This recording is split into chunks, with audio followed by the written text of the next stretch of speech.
நேயர்கள் அனைவருக்கும் வணக்கம். இந்த ஷோ எங்கேயும் சமையல் வித் மீ கார்த்திக். நம்ம நிகழ்ச்சியில் மொத்தம் 4 செக்மெண்ட் இருக்கு. ஃபர்ஸ்ட் செக்மெண்ட் எங்க வீட்டு சமையல். இல்லத்தரசிகள் சமைக்கிறது மட்டும் இல்லாமல் அவங்க டேலண்ட் என்ன அப்படின்றதையும் ப்ரூவ் பண்ணுவாங்க. அடுத்தது சமையல்.com. வெளியூர்ல இருந்து நம்ம நிகழ்ச்சிக்கு வர முடியாதவங்க, அப்புறம் நம்ம ஷோக்கு பார்ட்டிசிபேட் பண்ண முடியாதவங்க லெட்டர் மூலியமா இல்லைனா மெயில் மூலியமாவோ நம்ம நிகழ்ச்சிக்கு அதை அனுப்பிச்சாங்கன்னா நாங்கள் அதை சமைச்சு காட்டுவோம். ஓகேவா? ஸோ அடுத்தது வந்து பார்த்தீங்கன்னா செஃப் சாய்ஸ். பெரிய பெரிய ஸ்டார் ஹோட்டலில் ரெஸ்டாரண்ட்டில் ஹோட்டல்ஸ்லாம் வந்து பார்த்தீங்கன்னா செஃப் வந்து பயங்கரமாக சமைப்பார். அதெல்லாம் நம்ம வீட்டில் சமைக்க முடியுமா அப்படின்னு கேள்விக்குறியாக இருக்கும். கண்டிப்பாக சமைக்கலாம் அப்படின்னு சொல்லி பதில் சொல்கிறது தான் நம்ம செஃப் சாய்ஸ். அடுத்தது பாட்டி வைத்தியம். நம்ம முன்னோர்கள் சொன்ன சில டிப்ஸை வந்து இப்போ வரைக்கும் நம்ம ஃபாலோ பண்ணல, பட் கண்டிப்பாக ஃபாலோ பண்ணால் பயங்கர ஹெல்த்தியாக இருக்கும், ஹெல்த்தியாக இருப்போம் அப்படின்னு சொல்கிறது தான் பாட்டி வைத்தியம். ஸோ இதெல்லாம் எங்கே பார்க்க போகிறோம்? நம்ம செக்மெண்ட்டில் தானே. நம்ம ஷோக்குள்ளே போகலாம் வாங்க.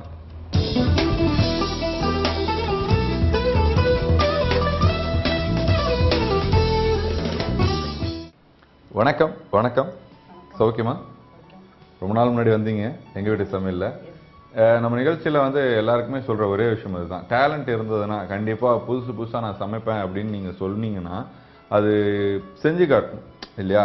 நான் இந்த மாதிரிலாம் சமைச்சு இதெல்லாம் பண்ணுவேன் அப்படின்னு சொல்லிட்டு அதுக்கு ஒரே ஒரு வழி தான் இருக்குது. நம்ம நிகழ்ச்சிக்கு நீங்கள் கால் பண்ணி எங்கள் வீட்டு சமையலில் நீங்களும் பார்ட்டிசிபேட் பண்ணலாம். அந்த மாதிரி தான் இவங்களும் வந்து பார்த்திங்கன்னா ஆல்ரெடி ஒன்று ஸ்பெஷலாக சமைச்சிங்க, அடுத்து இப்போ வந்திருக்கீங்க மறுபடியும் இன்னொரு ஸ்பெஷல் ஏதோ ஒன்று சமைக்கணும் அப்படின்னு சொல்லிட்டு. ஸோ எங்கள் மக்களுக்காக என்ன சமைக்க இங்கே வந்திருக்கீங்க? நான் வந்து யுகாதிக்காக ஒரு ஸ்வீட் பண்ணி கொடுக்க போகிறேன். யுகாதி? ஆமாம், Ugadi Telugu new year. Okay. Tamil வருஷ பருப்பு அது மாதிரி. ஓகே, அந்த மாதிரி தெலுங்கு யுகம் தான் இயர், ஆதினா பிகினிங். அப்படியா? பரவாயில்ல, வந்தது தெலுங்கு கற்றுக்கிட்டேன். ஸோ நாங்களும் தெலுங்கு தான். ஸோ யுகாதிக்காக ஒரு ஸ்வீட் பண்ணுவோம். யூஸ்வலாக கேசரி பண்ணுவோம்.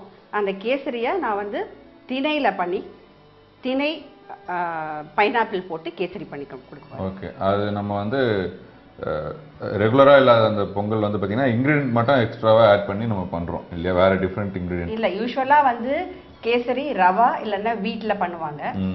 ஸோ இது சேமியாவோட பண்ணுவாங்க. சேமியால நிறைய கேசரி பண்ணுவாங்க. இது வந்து நம்ம ஹெல்த்துக்காக திணை ஆட் பண்ணி மில்லட்ஸ் நம்ம இப்போ நிறைய யூஸ் பண்ண ஆரம்பிச்சிட்டோம் இல்லையா? கண்டிப்பாக கண்டிப்பாக. குதிரைவாலி நீங்கள் யூஸ் பண்ணாததுதான் எக்கச்சக்கமாக யூஸ் பண்ணீங்க. சும்மாவே நீங்கள் வந்து சமையலில் இது பண்ணலாமா அது பண்ணலாமான்னு யோசிக்கிறவங்க. இல்லை, திணையில நமக்கு நல்லது இல்லையா? இனிமேல் அதெல்லாம் யூஸ் பண்ணணும். ஸோ அது எதுலலாம் சேர்க்க முடியுமா திணையில கேசரி பண்ணால் அதுவும் நல்லா இருக்கும். ஸோ நம்ம ஃபெஸ்டிவலில் ஏதாவது ஒரு ஸ்வீட் கண்டிப்பாக பண்ணுவோம். பட் அது திணையில எப்படி பண்ணி நம்மளும் ஹெல்த்தியாக சாப்பிட்டு டயபெட்டிக்காக இருந்தால் கூட கொஞ்சம் தாராளமாக சாப்பிடலாம். ஓகே. நான் வடை பாயசம் தான் செய்வேங்க, கேசரிலாம் செய்ய மாட்டாங்கன்னா கவலைப்படாதீங்க. அந்த வடை இல்லை, இது ஆக்சுவலாக திணை வந்து வெள்ளத்துலேயும் பண்ணலாம். இல்லை அது ஓகேங்க, இதெல்லாம் பண்ணலாம்.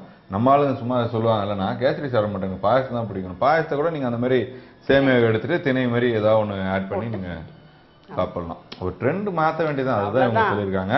இன்னைக்கு நீங்கள் செய்ய போகிற இந்த திணை கேசரி இல்லையா? இதுக்கு தேவையான இன்க்ரீடியன்ஸ் என்ன அப்படின்னு மக்களுக்கு சொல்லிடுறீங்களா? திராட்சை, திணை, சர்க்கரை, முந்திரி பருப்பு, அரைத்த திணை, பைனாப்பிள் ஜூஸ், கேசரி பவுடர், ஏலக்காய் பவுடர், நெய். ஸோ தேவையான பொருள் நம்ம சொல்லியாச்சு. அடுத்தது நம்ம செய்முறை தான் பார்க்க போகிறோம். ஸோ ஃபர்ஸ்ட் ஸ்டெப் என்ன பண்ண போகிறோம்? ஃபர்ஸ்ட் திணையை நல்லா வறுத்துக்கணும். ஓகே. நெய் போட்டா நெய் போடாமல் ஒரு 1/2 ஸ்பூன் நெய் போட்டால் அந்த அரோமா நல்லா இருக்கும் கேசரியில். ஓகே, சுவையாகவும் இருக்கும்.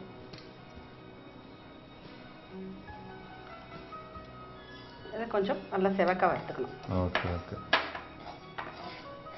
இந்த மாதிரி என்னென்னலாம் போட்டு கேசரி செய்யலாம்? நம்ம அவல் கேசரி பண்ணலாம், அவல் ரவா கேசரி, அவல் வந்து ரொம்ப திக்கா பண்ணலாம். எல்லாத்தையுமே ஒரு மாதிரி கிரைண்ட் பண்ணிட்டீங்கன்னா கோர்ஸ் ஆயிடுங்க, அவ்வளவுதான். இதுவும் நம்ம அரைக்க போறோமா? ஆமா. இது அப்படியே போட்டீங்கன்னா வேகறதுக்கு டைம் ஆகும். இன்னொன்னு ரொம்ப குண்டு குண்டா தெரியும். ரவா கேசரி வந்து அதோட பிளெண்ட் ஆகி அப்படியே இருக்கணும் இல்லையா? அது கொஞ்சம் முழுக்க இருக்கணும் அப்படியே. இல்லனா ஒரு மாதிரி இது போட்டா பொங்கல் மாதிரி இருக்கும், அதனால பொங்கல் மாதிரி. சரி, நீங்க வீட்ல இந்த மாதிரியான தானிய வகைகள்லாம் சாப்பிடுவீங்களா? ஆமாங்க. இப்ப நாங்க வந்து இந்த குதிரைவாலி அரிசியை வந்து இட்லியோட சேர்த்து போட ஆரம்பிச்சிட்டோம். என்ன பண்ண போறீங்க? இதுல கையில போட்டு சாப்பிட போறீங்களா? இல்ல. ஓகே, சொல்லுங்க. அப்புறம் வரகு அரிசியில பொங்கல் பண்ணலாம். சரி. ஸோ இப்போ எப்படி ப்ரொவிஷன் வாங்கும்போதே இடையில இந்த மாதிரி மில்லட்ஸும் சேர்த்துக்க ஆரம்பிச்சோம். டயட் இது ஹெல்த் பர்பஸ்க்காக. ஸோ இந்த மாதிரி சாப்பிட்றதுனால நீங்க எப்படி ஃபீல் பண்றீங்க? நாங்கள் எப்படி ஃபீல் பண்ணுறோம்னா, இல்லை மக்களுக்கு சொல்லுங்களேன். அதை பாருங்க, அங்கே பாருங்க, மக்கள் அங்கே பார்த்துட்டு இருக்காங்களா, அவங்க கேட்குறாங்க, நாங்கள் கூட தான் டெய்லி இந்த மாதிரிலாம் சாப்பிட்றோம், எங்களுக்கு எதுவும் ஃபீல் இல்லையே அப்படின்றாங்க. நீங்கள் இந்த மாதிரிலாம் சமைச்சு சாப்பிட்றதுனால எப்படி ஃபீல் பண்ணுறீங்க? லைட்டராக ஃபீல் பண்ணுறீங்களா? ஆமாம், ஹெல்த்தியாக ஃபீல் பண்ணுறோம். அதோட இது மட்டும் சாப்பிட்றதோட பத்தாது, என்றைக்குமே எக்ஸசைஸ் பண்ணணும். எவ்வளோ சாப்பிட்றோமோ அதுக்கான கேலரி பர்ன் பண்ணுறதுக்கு ஏதாவது ஒரு ஆக்டிவிட்டி பண்ணணும்.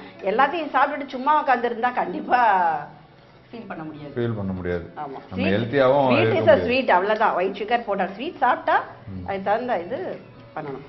ஓகே. தானிய வகைகள்ல நம்ம காலையில டிஃபன்லாம் கூட நிறைய பேர் செய்ய ஆரம்பிச்சிட்டாங்க. வீட்டுல பொங்கல்ல இருந்து உப்புமா வரைக்கும் வந்து பாத்தீங்கன்னா இந்த மாதிரி குதிரைவாலி இல்லைன்னா வந்து இந்த மாதிரி கொஞ்சம் இந்த மாதிரி திணையெல்லாம் இது வந்து கொஞ்சம் டேஸ்ட் கொஞ்சம் கம்மியா தான் இருக்கும். பட் ஹெல்த்தியா இருக்கிறது எல்லாமே டேஸ்ட் கம்மி, டேஸ்டியா இருக்கிறது எல்லாமே ஹெல்த்துக்கு நல்லது இல்லை. ஸோ கொஞ்சம் இது கொஞ்சம் டேஸ்ட் ரவா கேசரி அட்லீஸ்ட் ஒரு நாள்ல ஒரு வேளை வந்து பாத்தீங்கன்னா இந்த மாதிரி தானிய வகைகள்ல நம்ம சமைச்சு சாப்பிட்டா நல்லா இருக்கும் இல்லையா? எப்ப பார்த்தாலும் டே டு டேல எதுலெல்லாம் சேர்க்கலாமோ அதெல்லாம் சேர்த்தா பாருங்க நம்மளோட விவசாயிகளுக்கும் நம்ம கொஞ்சம் இது கொடுத்த மாதிரி இருக்கும் இல்லையா? இதெல்லாம் பழைய காலத்துல யூஸ் பண்ணி எல்லாம் ரொம்ப ஹெல்த்தியா இருந்தாங்க. இதெல்லாம் தான் திணை சாப்பிட்டு தான் அவங்க எல்லாம் ரொம்ப ஹெல்த்தியா இருந்தாங்க. நம்ம தான் இப்ப எல்லாம் மாறிட்டோம். ஸோ இதுல குளூட்டான் ஃப்ரீ இது. அது அவங்க சொல்லுங்க, அவங்க தான் பாத்துக்கிட்டு இருக்காங்க. டிவில சொல்லுங்க. அவங்க நான் அப்படி வருத்தா இதாயிடுங்க. பார்த்து வருத்தது மக்கள் எதிர்பார்க்கறாங்களே, யாரோ ஒரு மேடம் சமைக்கிறாங்களே, அவங்க என்னதான் சமைக்கிறாங்கன்றது முகத்தை பார்த்து சமைக்கலாமே அப்படின்னு. நாங்க பார்த்தேன்னா இது பார்த்துட்டே இருக்கணுமா? இல்ல கொஞ்சம் கரெக்டா வறுக்கணும் இல்லையா? ரொம்ப வறுத்துட்டாலும் டேஸ்ட் இதாயிடும். கரெக்டா செவக்க வறுத்துட்டு கொஞ்சம் ரூம் டெம்பரேச்சர்ல கூல் டவுன் பண்ணினோம். அதுக்கப்புறம் மிக்சியில போட்டு கோர்ஸா ரவா மாதிரி அரைச்சோம். ஒரு தானியத்திலயும் வந்து ஒரு சத்து இருக்கா இல்ல எல்லாமே ஒண்ணுதானா? இல்ல எல்லாத்துலயும் இந்த மில்லட்ஸ் எல்லாமே ஆல்மோஸ்ட் சேம் ஃபைபர் கண்டென்ட் இருக்கு ஒரு ஒண்ணு. ஆமா, இது பேரு ஃபாக்ஸ்டைல் மில்லட். ஹிந்தில கங்கனி அப்படினு சொல்லுவாங்க இத. தமிழ்ல திணை தான். திணை அந்த காலத்துல இருந்து தெரிஞ்சதாங்க. தேன் திணை எல்லாம் தெரிஞ்சு அந்த காலத்துது. சரி, இதெல்லாம் பண்ண நீங்க தான் செய்ய ஆரம்பிச்சிட்டீங்களா இல்ல யாருக்காவது உங்க ஃப்ரெண்ட்ஸ் கிட்ட எல்லாம் சொல்லுவீங்களா இப்படி எல்லாம் சமைக்கலாம்? இப்ப நீங்க உங்க மூலமா சொல்றோம் அப்படிங்களா? என் மூலமா நீங்க சொல்றீங்க. ஆமா, வெரி குட். இப்போ இது நம்ம செவக்க வறுத்துட்டு தட்டுல போட்டு வச்சிடலாமா தனியா? ஆமா, ஓகே.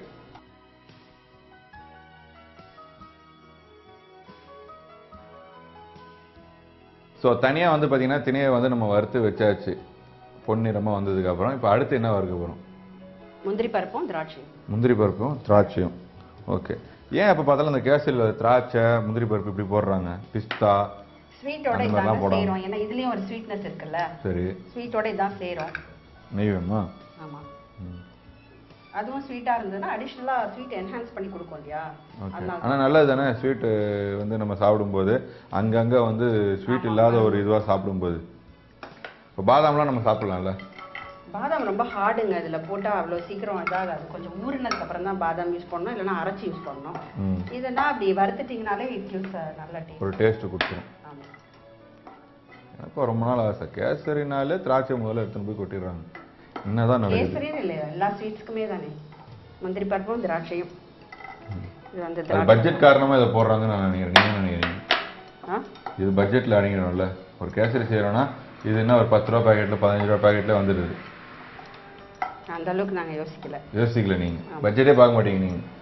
இல்ல, நாங்க முந்திரி பருப்பு அப்படியே ஹோல்சேல்ல வாங்கிடுவோம். சரி, ஓகே. நீங்க ஹோல்சேல்ல வாங்குங்களா இல்ல டிபார்ட்மெண்ட் ஸ்டோர்ல வாங்குறீங்களா? இப்போ நான் என்ன கேக்குறேன், ஒரு ஃபேமிலி ரன் பண்றதுக்கு ஒரு ஃபேமிலில யார் வந்து பட்ஜெட்டை பிளான் பண்ணணும்? லேடி தான். லேடி தான். ஆமா. என்ன மாதிரியான பட்ஜெட்லாம் பிளான் பண்ணணும், எப்படி நடத்தணும்? ஒரு மிடில் கிளாஸ் ஃபேமிலில இருக்கவங்க எப்படி ரன் பண்ணணும் ஃபேமிலியை? ஒரு மிடில் கிளாஸ் ஃபேமிலியில இருக்கவங்க ஃபர்ஸ்ட் நம்ம என்னெல்லாம் ஃபர்ஸ்ட் 1ஆம் தேதி ஆனோன்னா யாருக்கெல்லாம் என்னெல்லாம் கொடுக்கணும்னு முதல்ல யோசிக்கணும். சம்பளம் பூராவும் போயிடுது. அதுக்கு என்ன பண்ண முடியும்? நம்ம எல்லாத்துக்கும் முதல்ல கொடுக்கறதெல்லாம் முதல்ல கொடுத்துடணும். வாடகைன்னா வாடகை, பால், பேப்பர் பைசா, அப்புறம் ஸ்கூல் ஃபீஸு எல்லாம் அதெல்லாம் யோசிக்கணும். ஃபர்ஸ்ட் பிளான் பண்ணிடணும். ஆமா, சம்பளம் வரதுக்கு முன்னாடியே. ஆமா, அதெல்லாம் கொடுத்துடணும். ஃபர்ஸ்ட் 10 தேதிக்குள்ள எல்லாத்தையும் கொடுத்துடணும். அதுக்கப்புறம் அதுக்குள்ளேயே சாமானும் வாங்கிக்கணும். ஆக்சுவலாக பார்த்தீங்கன்னா நம்ம சாப்பிட்ற இந்த ப்ரொவிஷன் வந்து கம்மியாக தாங்க ஆகும். நம்ம இந்த வீடு கிளீனிங் பவுடர்ஸ் அதெல்லாம் இந்த லக்ஸுரிக்கு யூஸ் பண்ணுற ஐட்டம் தான் பார்த்தீங்கன்னா இதை விட பில். நீங்கள் எவ்வளோதான் நல்லா சாப்பிடுங்களேன், ஒரு 5 பேர் இருந்து நல்லா திருப்தியாக சாப்பிட்டீங்கன்னா கூட உங்களுக்கு அவ்வளோ ஆகவே ஆகாது. ஆனால் இந்த வாஷிங் பவுடர்ஸு இந்த நிறைய இப்போ கிளீனிங்காக யூஸ் பண்ணுறோம் பாருங்க, அதெல்லாம் தான் இதை விட டபுள் பில்லா இருக்கும். அந்த வீட்ல இதை யூஸ் பண்றாங்க ஃபர்ஸ்ட் ஃப்ளோர்ல. அந்த வீடு மெயின்டெனன்ஸ். சோ வீடு அப்படியே எல்லாத்தையும் லக்ஸரி பண்ணிட்டு அது கிளீனிங், அதுக்கு கிளீனிங், இதுக்கு கிளீனிங்னா அதெல்லாம் தான் ரொம்ப. அந்த லக்ஸரி வர காரணம் என்ன? பக்கத்து வீட்டுக்காரங்க இப்படி பண்றாங்க, மேல் வீட்டுக்காரங்க இப்படி பண்றாங்க, அவங்கள மாதிரி நம்ம இல்ல. அவன் நிறைய மார்க்கெட்ல கெமிக்கல் நிறைய அவன் இன்ட்ரோடியூஸ் பண்றான். ஓ அப்படி சிஃப் போட்டா அப்படி கை வலிக்காம அப்படி தொட்டாலே வந்துருது அப்படின்னா சிஃப் வாங்கிடுவோம். ஓகே. அப்படி அப்படி ஒரு ப்ராடக்ட் அப்படி வாங்கிட்டே போறோம். கடைசியில் அதோட விலையை பார்க்கறது இல்லை. சிஃப் போட்டால் போயிடும், அவ்வளோதான். என் கை வலிக்காமல் போயிடும்னா நாங்கள் அதை வாங்கிடுவோம். ஸோ நம்ம சாப்பிட்றத விட நிறைய இந்த மாதிரி விஷயங்கள் தான் நிறைய ஆடம்பர செலவு தான் நிறைய பண்ணுறோம். அதை கொஞ்சம் குறைச்சி இந்த ஸ்டைல் ஆஃப் லிவிங் அந்த மாதிரி மாறிடுச்சு. ஓகே. நீங்கள் எப்படி ஸ்டைலாக இருப்பீங்க? பிளான் பண்ணி ஸ்டைலா இருப்பீங்களா? அப்படி கேட்டேன் மேடம். நான் வந்து எல்லாத்துலயுமே பட்ஜெட்டடா ஓரளவு பார்ப்பேன், ரொம்ப ஓவராவும் போக மாட்டேன். பட்ஜெட்டுக்கு ஏற்ற மாதிரி ஸ்டைலா இருந்துப்பீங்க. ஆமா, எனக்கு என்ன என்னோட இதுக்கு என்ன ஃபீஸிபிளோ அவ்வளவுதான் செய்வேன். கரெக்ட், அப்படிதான் இருக்கணும். தான் வயசுக்கு நம்ம என்ன பண்ணணுமோ, நம்ம இருக்கிற சிச்சுவேஷனுக்கு எப்படி நடந்துக்கணுமோ அப்படிதான் ஒருத்தங்க வாழணும். தான் வயசுக்கு மீறிய ஒரு எப்படி சொல்றது ரியாக்ஷன் எல்லாம் பண்ணோம்னா அதுலயே தெரிஞ்சிடும். ஒரு மத்தவங்களை பார்த்தெல்லாம் செய்ய மாட்டேன். எனக்கு இது தேவைன்னா நான் வாங்கிப்பேன், எனக்கு இது பிடிக்கும்னா நான் வாங்கிப்பேன், இல்லைன்னா அவ்வளவுதான். நம்ம வந்து 10 ரூபா சம்பாதிக்கிறோம் அப்படின்னா அந்த 10 ரூபாய்க்கு என்ன பிளான் பண்ணி ஒரு ஃபேமிலியை ரன் பண்ணணும் தான் யோசிக்கணுமே தவிர 10 ரூபாய்க்கு தன்னோட தேவைக்கான எல்லா பொருளையுமே வாங்கிட்டா அப்புறம் வீட்டுல இருக்கவங்களுக்கு என்ன கொடுக்குறது? ஒரு பாயிண்ட், கடன் மட்டும் வாங்கவே கூடாது. அப்படி வாங்கி எதையும் செய்ய வேண்டியதே இல்லை. ஃபிளாட் சொந்த பைசாவா? சொந்த பைசா இல்ல, அது வாங்கியிருக்கோம் இல்லையா, அதனால தான் வேற கடன்லாம் வாங்க முடியாது. ஓகே, இந்த மாதிரி யூஸ்ஃபுல்லா ஒன்று வாங்கிக்கணும் இல்லையா? வீடுன்னு ஒன்று வாங்கி அதை இன்வெஸ்ட் பண்ணலாம் அப்படின்னு சொல்றீங்க. நல்ல விஷயம். பட்ஜெட்டை பத்தி பேச போனோம், ஆனால் என்னவோ பேசிட்டோம். இருந்தாலும் இப்போ நம்ம வந்து நெய்யில முந்திரியும் திராட்சையும் போட்டு வறுத்து இங்க தனியா வச்சாச்சு. பொன்னிறமா திணை வறுத்து வச்சிருக்கோம். இப்போ நம்ம அடுத்து என்ன பண்ண போறோம் மேடம்? இந்த வறுத்த திணை பாருங்க இப்ப நல்லா ஆறிடுச்சு. இத மிக்ஸில போட்டு ரவையோட கன்சிஸ்டன்சிக்கு நல்லா கோர்ஸா அரைச்சிட்டு வந்துடும்.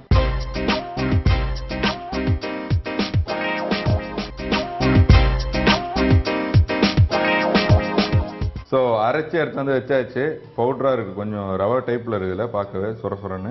சரி, சூப்பர். இப்போ அடுத்து என்ன மேடம் பண்ணுறோம்? இப்போ வந்து நம்ம கேசரி ப்ராசஸ்க்கு போகிறோம். அதுக்கு முன்னாடி நான் அளவு சொல்லிடுறேன். அளவு சொல்லுங்கள் மேடம். அதுக்கு முன்னாடி உங்கள் பேர் சொல்லுங்க. என் பேர் கீதா. கீதா மேடம். அப்போ ஞாபகப்படுத்துறது ரொம்ப நாள் முன்னாடி வந்தீங்களா? இப்போ கேட்கவே இல்லை. நம்ம எப்பவுமே இந்த பழக்கம் உங்ககிட்ட பேர் கேட்காம அப்படி இல்லைங்க, அதெல்லாம் எனக்கு தெரியுது. நீங்கள் டான்ஸ் கூட ஆடிங்கன்னு தெரியும், அது பிரச்சனை இல்லை. இப்போ கூட ஒரு பாட்டு பாடுங்க. அப்படியா? பாருங்க, இல்லத்தரசிகள் அவங்க டேலண்ட்டை வெளிப்படுத்தி அவங்க என்ன சூப்பராக சமைக்கிறாங்கன்றத பார்க்கலாம் நம்ம ஷோவில் அப்படின்னு நானும் ஓப்பனிங் க்ளோசிங்லேருந்து எல்லா இதுலேயும் சொல்லுவேன்.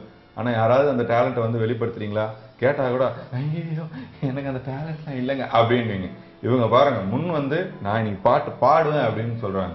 இந்த மாதிரி தாங்க வேணும் இல்லத்தரசிகள். துட்டிப்பாக நம்ம ஷோவில் வந்து சமைக்கிறதுக்கும் அவங்க டேலண்ட்டை வெளிப்படுத்துறதுக்கு. கண்டிப்பாக உங்ககிட்டயா இருக்கும். ஒன்றும் இல்லை, நம்ம நிகழ்ச்சி முடியல வர ஃபோன் நம்பருக்கு கால் பண்ணி நாளைக்கே நான் பாட்டு பாடுறேன் இல்லை டான்ஸ் ஆடுறேன், டான்ஸ் எப்படி ஆட முடியும் அப்படின்னா கவலைப்படாதீங்க. இதெல்லாம் எடுத்து வச்சுட்டு ஒரு 2 நிமிஷம் உங்களை இப்படி காட்டும். டான்ஸ்லாம் ஆடல, நீங்கள் ஜாலியாக ஷோ பண்ணலாம். ஸோ மேடம், இப்போ இந்த ப்ராசஸ் எதாவது சொல்கிறேன், நீங்கள் கப்பு சொல்லுங்க. சரி, 1 கப்பு இந்த திணைக்கு 1 கப் சர்க்கரை, 2 கப்பு தண்ணி. ஓகே.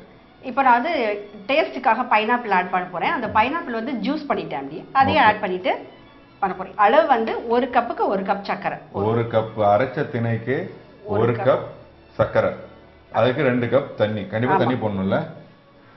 2.5 கப் கூட போடணுங்க. ஏன்னா திணை வந்து கொஞ்சம் ட்ரையா இருக்கும், அது கொஞ்சம் வேகறதுக்கும் டைம் எடுக்கும். ரவை மாதிரி அவ்வளவு சீக்கிரத்துல வேகாது. ஸோ இன்னும் கொஞ்சம் கூட போட்டாலும் தப்பு இல்லை. அப்படி உங்களுக்கு கூட நல்லா அது வேகணும். அப்படி இல்லைன்னா பக்கத்துல வெந்நீர் வச்சுக்கிட்டு நல்லா கொதிக்க வச்சு அப்பப்ப எடுத்து ஊற்றி அது வேகிற வரைக்கும் வெயிட் பண்ணிட்டு அதுக்கப்புறம் தான் சக்கரை போடணும். இல்லைன்னா திணை வேகாது. அப்புறம் போட்டாதான் திணையே வேகும். அப்படின்னா பார்த்துங்க, கரெக்டான அளவுல நீங்க தண்ணி போடணும் மக்களே. அது மட்டும் இல்லாம இந்த சர்க்கரை அப்படின்னு நீங்க சொன்னீங்க, இப்ப நிறைய பேர் வீட்ல சர்க்கரையை டோட்டலாவே அவாய்ட் பண்ணிட்டாங்க. இப்ப ஜாகரி கூட போடலாம் அதுக்கு. அது என்ன போர்ஷன்ல போடலாம்? இப்ப 1 கப் இது அரைச்சு அதே மாதிரி 1 கப், அதுவும் 1 கப்பே போடணும். ஆமா. அப்ப அதுக்கு பைனாப்பிள் போடக்கூடாது, அது அதுல சேராது.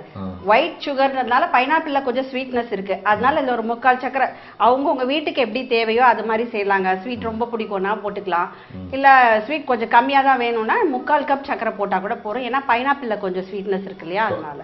நல்ல விஷயம். அதாவது அந்த என்ன சொல்லுவாங்க, நாட்டு சர்க்கரையை ஆட் பண்றவங்க நம்ம வந்து பைனாப்பிள் ஆட் பண்ண வேணாம், பைனாப்பிள் ஜூஸ் ஆட் பண்ண வேணாம். இல்ல நான் ஒயிட் சுகரே நான் வந்து ஆட் பண்ணுவேன் அப்படின்னா அந்த ஒயிட் சுகர் ஆட் பண்ணீங்கன்னா நீங்க பைனாப்பிள் ஜூஸையும் ஆட் பண்ணலாம் அப்படின்னு சொல்லியிருக்காங்க. இப்போ நம்ம என்ன பண்ண போறோம் அப்படின்றத மக்கள் நல்லா கவனமா பார்ப்பாங்க. ஸோ அடுப்புல இருந்து ஆரம்பிக்கிறோமா இல்லை இதுலயே மிக்சிங்க? அடுப்பு தானே? அடுப்பு பற்ற வச்சுங்க.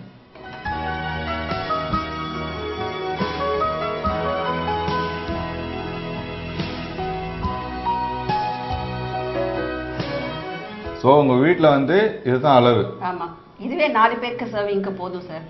இந்த கப்ல சாப்பிட்டாலே? ஆமா சார், எங்க வீட்ல யாரும் அவ்வளவு ஸ்வீட் சாப்பிட மாட்டாங்க. நீங்க செய்யறதுனால யாரும் சாப்பிட முடியறாங்கன்னு நினைக்கிறேன். ஆமா, இருக்கலாம்.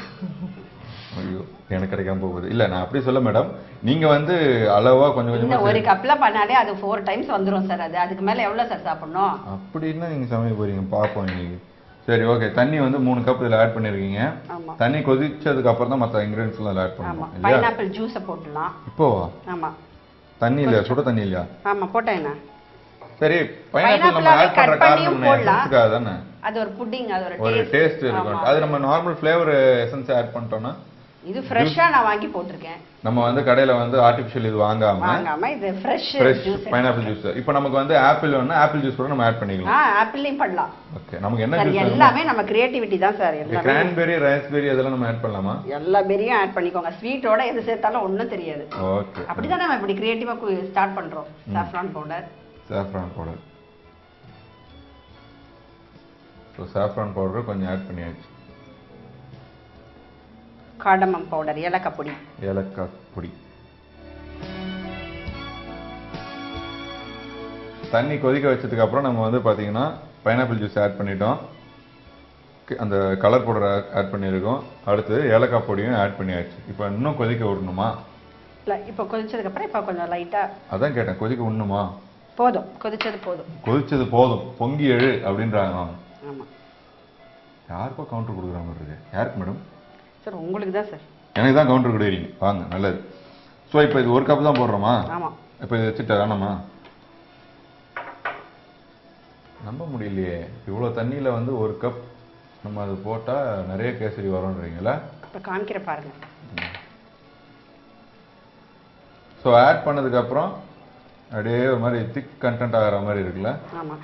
சரி, இப்போ நல்லா திணை வேகுதான்னு பார்த்துக்கோங்க. It takes time. அப்படி வேகலைன்னா கொஞ்சம் வெந்நீர் பக்கத்தில் வச்சுட்டு அதை கொஞ்சம் ஊற்றி அது நல்லா வேகிற வரைக்கும் வெயிட் பண்ணிட்டு அதுக்கப்புறம் இந்த 2 கப் நான் 3 கப்பே ஊற்றிருக்கேன். சரி, யார் சொல்லி கொடுத்தா உங்களுக்கு இந்த மாதிரி ட்ரை பண்ணுங்கன்னு? யார்? கேசரி எல்லாம் வீட்டில் பண்ணுறது தானேங்க. பண்ணுறது தான், பட் திணை போட்டு சமைக்கலாம் அப்படின்றது யார் சொல்லி கொடுத்தாங்க? அதான் நாங்களா தான். இப்போ திணை எப்படிலாம் யூஸ் பண்ணலான்னு போது ஒரு நல்ல எஃபிஷியண்ட்டாக சமைக்கிறவங்களோட இது என்னன்னா, வீட்டில் என்ன இருக்கோ அதை வச்சு செய்ய தெரியணுங்க. இது இருந்தால் தான் சமைப்பேன், இப்படி இருந்தால் தான் பண்ணுவேன்லாம் கிடையாது. இன்னைக்கு தான் இருக்குன்னா இதுக்குள்ளே எப்படி என்ன பண்ணலான்னு யோசிக்கிறது தான் பட்ஜெட். ஆமாம், ஒரு ஹவுஸ் ஒய்ஃப்கான ஒரு பிளானிங். ஆமாம், இன்னைக்கு என்ன பண்ணலாம் அப்படின்னு யோசிச்சிட்டோம்னா இதுல என்னென்ன பண்ண முடியும்னு யோசிக்கும் போது புதுசாக யோசிச்சு. சரி, அந்த மாதிரி சமைக்கும் போது நல்லாவே இல்லை அப்படின்னு வீட்டுக்காரர் சொன்னாருன்னா என்ன பண்ணுவீங்க? நீங்க தான் நல்லா இல்லை, நான் வாழல அப்படின்னு சொல்றீங்களா? அப்படிலாம் போல இருக்கு. கவுண்டர் தான் இல்லை, அப்படிலாம் என் ஹஸ்பண்ட் சொல்லவே மாட்டாருங்க. அவர் சொல்ல மாட்டாரா? மனசுக்குள்ள பேசுறது யாருக்கும் வெளில கேட்கறது இல்லைங்க. ஏன்னா அவர் ரொம்ப ஸ்வீட் சாப்பிட மாட்டாரு. ஏதோ சும்மா கொஞ்சம் ஒரு ஸ்பூன் சாப்பிட்டா ஒன்றும் தெரியாதுல்ல. சரி, நீங்க இப்போ ஒரு ஃபிளாட் அபார்ட்மெண்ட்ஸ்ல இருக்கீங்க. ஆமா, ஓகேங்களா? ஒரு ஓவரால் ஒரு சர்க்கிள் உங்களுக்கு கிரியேட் ஆயிருக்கும், ஒரு ஃப்ரெண்ட்ஸ் சர்க்கிள். ஆமா. ஸோ நீங்க இந்த குக்கரி ஷோ பத்தியோ இல்லை இந்த குக்கிங் விஷயத்தை பத்தி எப்படி எல்லாம் டிஸ்கஸ் பண்ணுவீங்க? சரி, இப்போ நாங்கள் ஈவினிங் பார்க்குக்கு வாக்கிங் போகும்போது அப்படியே போட்டு இருக்கும்போது ஏதாவது ஒரு புதுசாக ஒரு டிஷ் சொல்லுங்களேன் அப்படின்னு பேசுவோம். நீங்கள் இப்படி பண்ணலாமே, போர் அடிக்குது இதே சமைச்சு வேறு ஏதாவது சொல்லுங்களேன்னு. சரி, ஒருத்தருக்கு ஒருத்தர் அவங்க ஐடியாஸ் இது பண்ணிப்போம். அந்த மாதிரி தான் லாஸ்ட் வீக் ஒருத்தவங்க சொன்னாங்க, தக்காளி, வெங்காயம், கேப்சிகம் எல்லாம் போட்டு தோசைக்கு சட்னி அரைச்சி பாருங்க, சூப்பராக இருக்கும். வந்து பண்ணி பார்த்தேன், சூப்பராக இருந்தது. கேப்சிகம் யூஸ்வலாக தக்காளி, வெங்காயம் எல்லாம் தான் போடுவாங்க. கேப்சிகம் போட்டு அரைச்சி கேப்சிகமே வறுத்து என் டாட்டர், என் ஹஸ்பண்ட் 2 பேருக்குமே ரொம்ப பிடிச்சிருந்தது. ஸோ அந்த மாதிரி நமக்கும் சரி, ஒரே இதை செய்யாமல் வேற வித்தியாசமாக செய்யும் போது கொஞ்சம் இன்ட்ரெஸ்டாக இருக்கும். ஸோ அந்த மாதிரி வி ஷேர். உங்கள் வீட்டில் என்ன பண்ணுவாங்க, அது மாதிரி வேற ஸ்டேட்லேருந்து வராங்க இல்லையா, அவங்ககிட்டயும் உங்களோட டைப் ஆஃப் குக்கிங் என்ன அதெல்லாம் பேசிப்போம். ட்ரை பண்ணுவோம் வீட்டில் வந்து. அப்பதான் ஒரு இன்ட்ரெஸ்ட் இருக்கும். சும்மா ஒரே விஷயத்தை திரும்ப தினம் பண்ணிட்டே இருக்கா. சரி, அவங்க சொல்லிட்டே இருக்காங்க, நீங்களும் உங்க வீட்டுல வந்து ட்ரை பண்றீங்களே தவிர அவங்க செஞ்சு எடுத்து வந்து கொடுத்து அந்த மாதிரி எல்லாம் சாப்பிட்டு நல்லா இருக்கு இல்ல அந்த மாதிரி எல்லாம் ரிமார்க் கொடுத்தது உண்டு? அது மாதிரியும் பண்றாங்க, எடுத்துட்டு வருவாங்க. சில பேர் எடுத்துட்டு வந்து டேஸ்ட்டுக்கு எல்லாம் கொடுப்பாங்க. சொல்லுங்க, நல்லா இருக்குமா? நான் சாப்பிட்டதே இல்லை. அதான், எடுத்துட்டு வந்து உங்க வீட்டுல இருக்கவங்களுக்கு கொடுத்துருவீங்க? அதெல்லாம் இல்லை, நான் சாப்பிட்டது இல்லை. நான் கேட்டுப்பேன், நான் வந்து ட்ரை பண்ணுவேன். எனக்கு லேசினஸ் கிடையாதுங்க குக்கிங்க்கு, அதனால நான் வந்து ட்ரை பண்ணுவேன். நல்ல விஷயம். யாராவது கொடுத்தா சாப்பிட்டுட்டு இருக்கலாம்னு நினைக்க மாட்டேன். எனக்கு செஞ்சு கொடுக்கறதுக்கு பிடிக்கும், அதனால நான் ட்ரை பண்ணுவேன். சூப்பர், நல்ல விஷயங்க. இது மாதிரி தான் இருக்கு. பக்கத்துல அக்கம் பக்கத்துல எல்லாரும் நினைக்கிறாங்க சார், இப்ப வர லேடிஸ்லாம் குக்கிங்கே ரொம்ப என்னமோ யாராவது வந்தா வாங்கிடலாம் அப்படி நினைக்கிறாங்க. சரி, அப்படி கிடையவே கிடையாது. குக்கிங் மாதிரி ஒருத்தரோட பசிய ஒருத்தவங்களுக்கு அந்த நேரத்துல இது பண்றது சார் நோபல். இது நீங்க இப்ப நீங்க வந்து என்னை பார்த்தது கூட மறந்துடுவீங்க. இதுல என்கிட்ட ஒரு காஃபியோ ஒரு இதோ சாப்பிட்டதை கடைசி வரைக்கும் மறக்க மாட்டீங்க. நீங்க எது பண்றீங்கன்ற மறக்க மாட்டேன். அந்த பாட்டுன்னு ஒண்ணு பாண்டிங்க பதில போன வாட்டி அதுதான் மறக்கல. அதே மாதிரி இப்ப நீங்க பாட்டு பாடுறேன்னு சொல்லிருக்கீங்க, டிஸ்பிளே வச்சதுக்கு அப்புறம் நம்ம அந்த பாட்டு பாடுறோம். ஐயோ வேணாங்க. இல்ல நீங்க பாட்டு பாடியே ஆகணும். மக்கள் எதிர்பார்க்கறாங்க, கீதா மேடம் இந்த வாட்டி பாட்டு பாடுவாங்களா அப்படின்ட்டு. நான் சொல்லிட்டு வந்திருக்கேன் எல்லார்கிட்டையும். பாடுவீங்க அப்படின்னு சொல்லிட்டு. ஸோ இன்னொரு விஷயம் சொல்ல வந்தேன், அது என்ன அப்படின்னு பார்த்தீங்கன்னா, அக்கம் பக்கத்தில் இருக்கிறவங்க நிறைய பேர் வந்து பார்த்தீங்கன்னா நமக்கு பாசிட்டிவாகவும் இருப்பாங்க, நெகட்டிவாகவும் இருப்பாங்க. நீ ஆட் பண்ணுறீங்களா? ஆட் பண்ணுங்க. ஸோ பாசிட்டிவாக இருக்கிறவங்க அந்த வேவ் நமக்கு தெரிஞ்சிடும், இவங்களோட பழக்க வழக்கங்கள் நம்மகிட்ட எப்படி இருக்குது, அவங்க அப்ரோச் பண்ணுற விதம் எப்படி இருக்குது அப்படின்னு சொல்லிட்டு. ஸோ அதுக்கப்புறம் தான் நம்ம ஃபர்தராக அவங்ககிட்ட நம்ம நிறைய விஷயங்கள் ஷேர் பண்ணவே ஆரம்பிக்கணும். சில பேர் பக்கத்து வீட்டுக்காரங்க எதிர்த்த வீட்டுக்காரங்கன்னு சொல்லி நிறைய விஷயம் எடுத்த உடனே பால் காசுக்கு வரவங்க பார்த்தீங்களா, ஆப்போசிட்ல அப்போவே கதவு தட்டிட்டு எங்கள் வீட்டில் இப்படிலாம் நடக்குங்க, அந்த வீட்டில் இப்படிலாம் நடக்குங்கன்னு உடனே அவங்களோட அப்ரோச்சே வேற மாதிரி ஆகிடும். நம்ம என்ன பேசுறோமோ கவலை இல்லை, அவங்களுக்கு அவங்க ஸ்வீட் செய்யணும். போடுங்களேன், இப்போ சர்க்கரை போடுங்க, மற்ற சொல்லிடுற மக்களுக்கு. 1 கப் சுகர். ஓகே. ஸோ அந்த மாதிரி அக்கம் பக்கத்தில் இருக்கவங்களை பற்றி குறை சொல்றதுக்குன்னே சில டீம்லாம் இருக்கும். நீங்கள் என்ன பண்ணுங்க, ஒருத்தவங்களை பற்றி ஃபஸ்ட்டு பழகுங்க. புதுசாக ஒரு இடத்துக்கு போகும்போது அவங்ககிட்ட எப்படி இன்னும் ஏதுன்னு ஒரு டிஸ்டன்ஸ் வச்சு பழகுங்க. அதுக்கப்புறம் நீங்கள் ஈவினிங் மீட் பண்ணும்போதோ அந்த நிறைய விஷயங்கள் அவங்ககிட்ட ஷேர் பண்ணும்போதோ தான் தெரியும், ஓ இவங்க இந்த கேட்டகரி, இவங்க இந்த கேட்டகரி அப்படின்னு சொல்லிட்டு. அதுக்கப்புறம் அவங்க பர்சனல் லைஃப்பை பற்றிலாம் ஷேர் பண்ணுங்க, சரிங்களா? ஏன்னா சில பேர் வந்து நம்ம பர்சனல் லைஃப்பை கேட்டுக்கிட்டு அதை வந்து பெருசாக சொல்றதுக்குன்னே ஒரு எஃப்எம் மாரி வேலை செஞ்சுட்டு இருப்பாங்க. அதுக்காக தான் சொன்னேன். ரியலி குட் அட்வைஸுங்க உங்கள்கிட்ட இருந்து. நான் அந்த கேட்டகரி தான் கொஞ்சம் பார்த்தோன்னே பேசிடுவேன். உங்ககிட்ட இருந்து உங்களுக்கு ஒரு கற்றுக்கிட்டேன். பார்த்தோன்னே எஃப்எம் எல்லாரும் சொல்லுங்க. ஆமாம், பேசிடுவேன் நான். ஆனால் அதுக்கப்புறம் தெரிஞ்சுப்பேன் அவங்க அந்த மாதிரி. இவங்க கிட்ட இருந்து கேதர் பண்ணி அவங்க கிட்ட சொல்லுவீங்களா? இல்ல புதுசா என்னோட விஷயத்தை நான் சொல்லுவேன். நீங்க எல்லாமே சொல்லிடுவீங்க. அப்படிதான் இருக்கவே கூடாது. நம்மளோட வீக்னஸ்லாம் அவங்க தெரிஞ்சுக்கிட்டாங்கன்னா அது அப்புறம் அவங்களுக்கு ப்ளஸ் ஆயிடும். அதே மாதிரி வந்து வீட்டு சாவியெல்லாம் வந்து எதிர்த்த வீட்டில் நான் ஒன்று கொடுத்துட்டு வந்துடுவாங்க எதான்னா, இதெல்லாம் வேணாம். அவங்க யாருன்னே தெரியாத போது எதுக்கு அதெல்லாம் கொடுக்குறீங்க? பர்சனலாக உங்கள் சாவி நீங்களே வச்சுக்கீங்க. சிசிடிவி கேமரா போடுங்க. எவ்வளவோ செலவு பண்ணுறீங்க, சிசிடிவி கேமரா போட்டிங்கன்னா உங்களுக்கும் நல்லது, உங்கள் பக்கத்தில் இருக்கிறவங்களுக்கும் நல்லது, வீட்டில் இருக்கவங்களுக்கும். ஸோ ஆல்மோஸ்ட் சுகர் ஆட் பண்ணதுக்கப்புறம் அப்படியே அந்த மாதிரி திக் கண்டென்ட் ஆகிட்டு இருக்கு. இது கொஞ்சம் லூஸா இருக்குன்னு கூட நினைக்க வேண்டாம், இது போக போக அப்படியே ட்ரை ஆகி இரிக்கிடும். இல்ல? ஆமா. ஓகே. ஸோ அது வறுத்த திராட்சை முந்திரி. ஸோ இன்னைக்கு நம்ம எங்க வீட்டு சமையல்ல செம்மையா திணை கேசரி பண்ணிக்கிட்டு இருக்காங்க. திணை பைனாப்பிள் கேசரி அப்படின்னு சொல்லிட்டு நம்ம எந்த ஃப்ரூட் ஜூஸ் ஆட் பண்றோமோ அந்த ஜூஸுக்கு ஏற்றது போல அந்த டேஸ்டியா இருக்கும் கேசரி அப்படின்னு சொன்னாங்க. அதை விட ஹைலைட் என்ன அப்படின்னு பார்த்தீங்கன்னா, திணை வகைகள் வச்சு நம்ம சாப்பிட்றது ரொம்பவே உடம்புக்கு நல்லது. ஸோ பக்கா ரெடி ஆயிடுச்சு. இது அழகாக டிஸ்பிளே வச்சதுக்கப்புறம் மற்ற விஷயங்கள் பேசலாம் பாருங்க.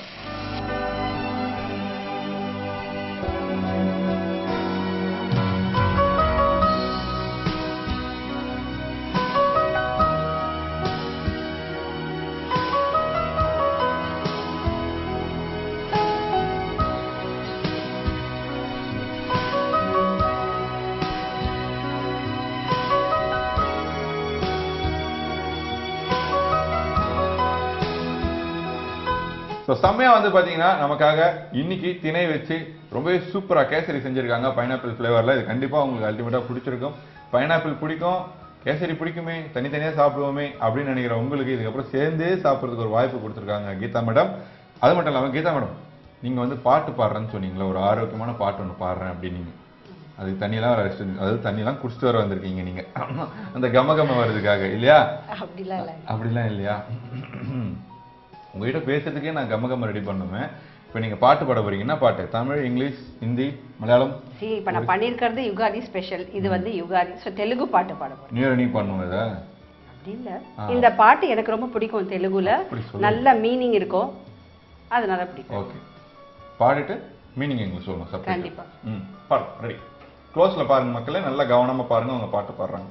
బ్రహ్మమొక్కటే పర బ్రహ్మమొక్కటే పర బ్రహ్మమొక్కటే పర బ్రహ్మం ఒకటే తందనానాహి తందనానా బురే తందనానా బళ తందనానా బళ తందనానా బళ తందనానా కందువకులీనాదికమాదిముయేవో అందరికి శ్రీహరే అంతరాత్మ శ్రీహరే అంతరాత్మ ఇందులో జంతులకు నిందానొకటే అందరికి శ్రీహరే అంతరాత్మ శ్రీహరే అంతరాత్మ శ్రీహరే అంతరాత్మ బ్రహ్మమొక్కటే పర బ్రహ్మమొక్కటే పర బ్రహ్మమొక్కటే పర బ్రహ్మం ఒకటే తందనానాహి తందనానా పురే తందనానా బళ తందనానా బళ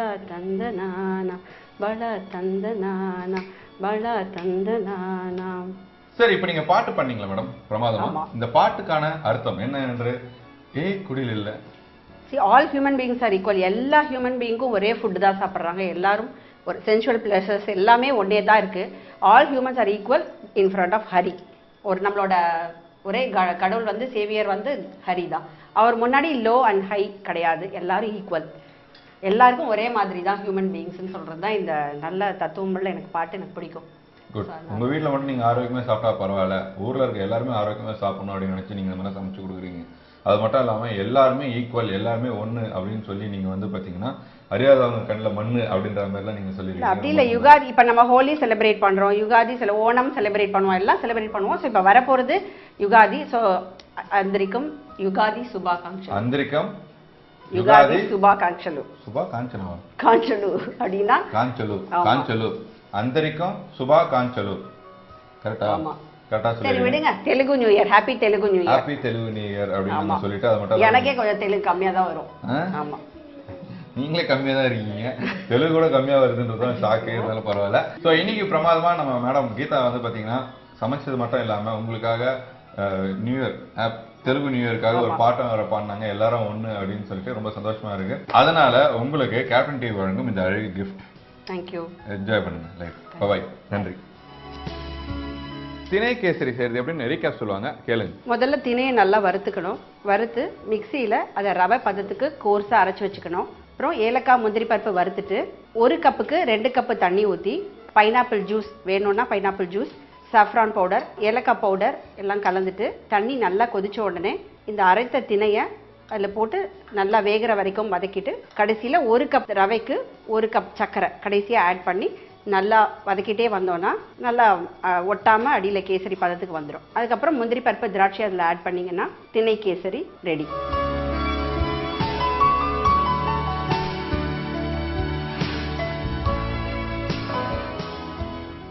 எங்க வீட்டு சமையல்ல நீங்க பார்ட்டிசிபேட் பண்ண இந்த நம்பருக்கு கால் பண்ணுங்க 9840042025.